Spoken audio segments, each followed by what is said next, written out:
আমরা পরিষ্কার আহ্বান জানিয়ে বলতে চাই, অনতিবিলম্বে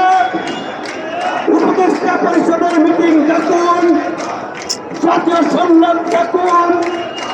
বিচার সম্পন্ন না হওয়া পর্যন্ত নির্বাহী আদেশের মাধ্যমে আওয়ামী লীগের কর্মকাণ্ড নিষেধাজ্ঞা প্রদান করুন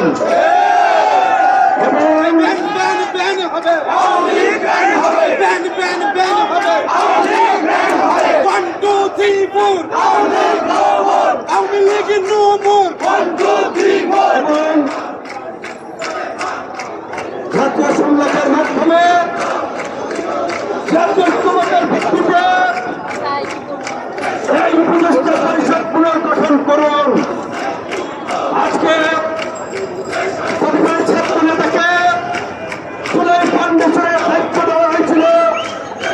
তারা খুব ছাত্র দেখেছেন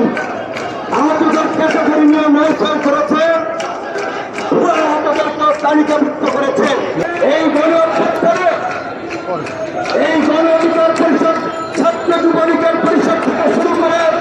বিএনপি ছাত্রদল, সমাজ শিবির, বাম হেফাজত, এত রাজনৈতিক দল পরিষ্কার আন্দোলন করল, কিন্তু সরকার কোথায় কি হচ্ছে